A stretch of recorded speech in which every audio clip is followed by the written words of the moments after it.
Bismillahirrahmanirrahim. Assalamualaikum warahmatullahi wabarakatuh.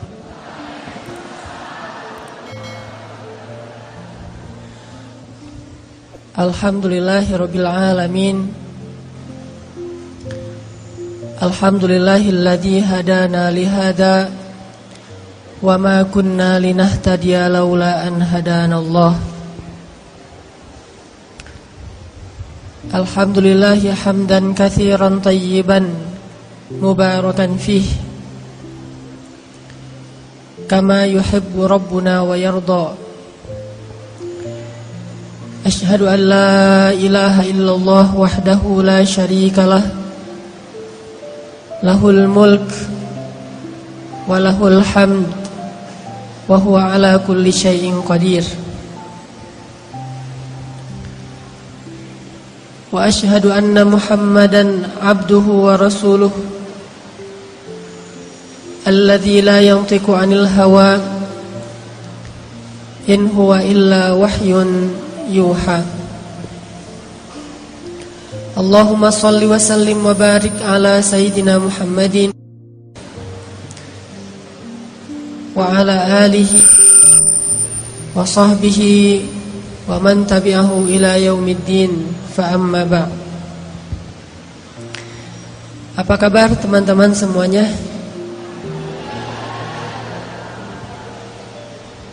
Pada puasa hari Jumat ya, puasa baper. Hari ini kita akan belajar tentang kebesaran Allah Subhanahu wa ta'ala. Kurang lebih judulnya Allah itu maha baik banget. Ada banyak orang bahkan mungkin kita ngerasa bahwa kita itu kurang beruntung dibandingkan orang lain. Ngerasa bahwa kayaknya Allah gak adil sama kita, karena kita melihat orang lain mendapatkan banyak nikmat, sedangkan kita enggak. Kita ngerasa kayak orang yang paling dicurangin dalam hidup oleh Allah Subhanahu wa ta'ala. Kita ngerasa kayaknya orang yang paling sengsara di antara semua manusia. Ketika kita membandingkan hidup kita dengan hidup orang lain. Kalau kita pernah ngerasa kayak gitu, gara-gara kita sedang diuji oleh Allah dengan satu masalah, pasti kita berarti belum mengenal Allah Subhanahu wa ta'ala. Ada orang yang diuji mungkin dengan ujian fisik, dan kadang-kadang itu bukan ujian sebetulnya. Dia aja yang tidak mampu bersyukur atas nikmat fisik yang Allah berikan. Dia ngerasa warna kulitnya adalah ujian. Kayak saya gitu. Alhamdulillah ini mah bukan hitam eksotis. Ada orang yang ngerasa jenis rambutnya adalah ujian. Ada orang yang ngerasa tinggi badannya adalah ujian. Ada orang yang ngerasa bentuk hidungnya adalah ujian. Ada orang yang ngerasa gemuk dan kurusnya adalah ujian. Ada orang yang bahkan ngerasa nasab keturunan adalah ujian. Sehingga bagi dia menjadi orang yang paling tidak beruntung karena diberikan fisik yang menurut dia tidak ideal. Ini pasti orang gak kenal Allah Subhanahu wa ta'ala. Kalau dia kenal Allah Subhanahu wa ta'ala, maka dia akan melihat sebaliknya. Kalau dia kenal Allah Subhanahu wa taala, alih-alih dia mengeluhkan nikmat, justru dia makin bersyukur kepada Allah.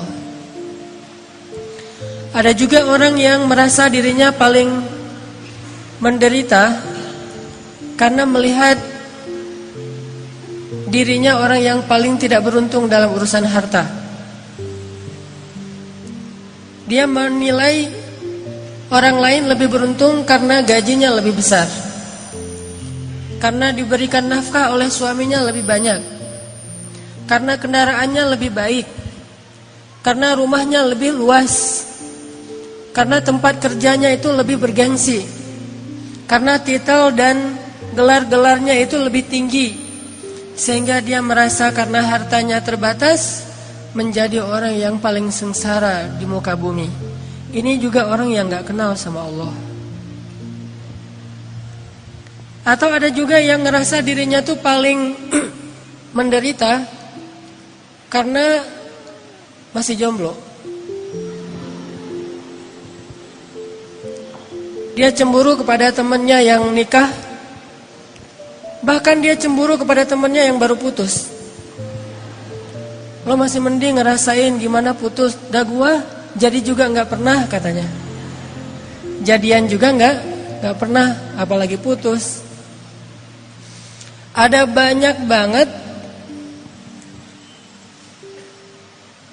hal yang dikeluhkan oleh manusia untuk dia ngerasa pantas menyebut dirinya itu sebagai orang yang paling sengsara.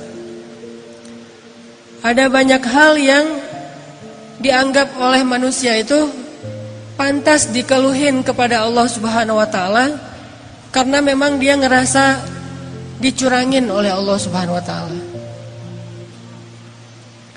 Dan hari ini kita pengen belajar bagaimana merubah keluhan-keluhan, yaitu Abu Ubaidah bin Jarrah kekuasaan sebagai gubernur di Syam, Suriah. Sehingga suatu hari ketika dia sedang memantau keadaan rakyatnya, lagi belusukan keliling-keliling gitu, Abu Ubaidah pernah melewati suatu hutan yang tidak ada penduduk tinggal di sana. Tiba-tiba Abu Ubaidah bin Jarrah menemukan sebuah gubuk kecil di tengah hutan. Ini lagi lewat nih bersama pasukannya, kayak lagi ada ekspansi gitu. Tiba-tiba ngelihat tiba-tiba Abu Ubaidah melihat sebuah gubuk di tengah hutan. Terus karena penasaran, Abu Ubaidah pun mendekat ke gubuk itu. Dari luar gubuk, Abu Ubaidah mendengar suara laki-laki bertahmid kepada Allah. Dari luar kedengaran ada seorang laki-laki bertahmid kepada Allah. Dia berucap, Alhamdulillah, Alhamdulillah, Alhamdulillah, Alhamdulillah, Alhamdulillah, Alhamdulillah. Terus dia bertahmid, memuji-muji Allah Subhanahu wa taala. Sehingga akhirnya Abu Ubaidah menjadi kepo. Mulailah Abu Ubaidah stalking, ngepoin, ini siapa nih yang punya akun? Kok postingannya itu positif terus gitu? Postingannya itu memuji-muji Allah. Allah maha baik, Allah baik banget, Allah luar biasa, Allah keren, Allah apa. Terus memuji-muji Allah Subhanahu wa ta'ala. Terus begitu. Sampai akhirnya Abu Ubaidah penasaran. Maka Abu Ubaidah pun memberi salam, minta izin supaya dibolehkan masuk ke dalam rumah. Assalamualaikum. Waalaikumsalam. Boleh saya masuk? Adkhul, kata Abu Ubaidah. Silakan, silakan. Akhirnya Abu Ubaidah pun masuk ke dalam rumah itu. Sementara prajurit-prajuritnya menunggu di luar.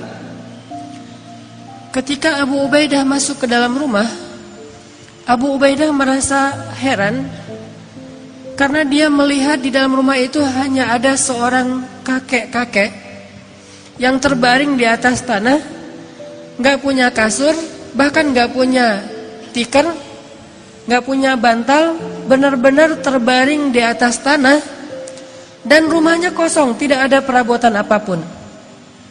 Nggak ada tempat tidur, nggak ada lemari, nggak ada dapur, ya satu ruangan gubuk itu aja.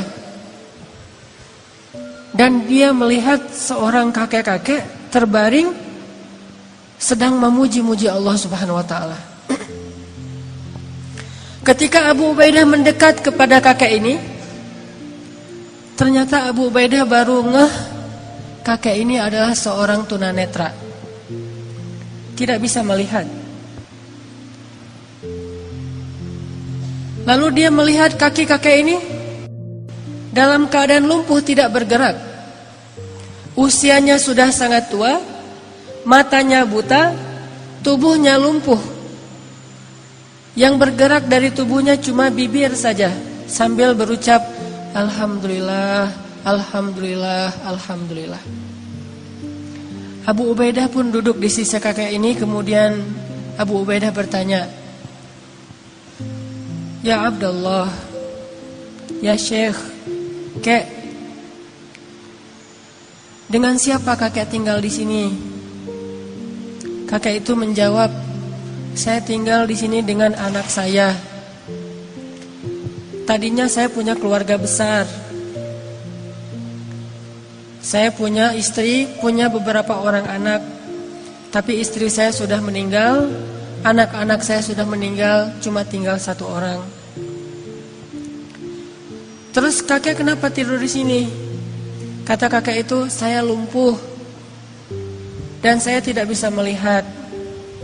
Tapi Allah Maha Baik, kata kakek ini. Abu Ubaidah makin penasaran.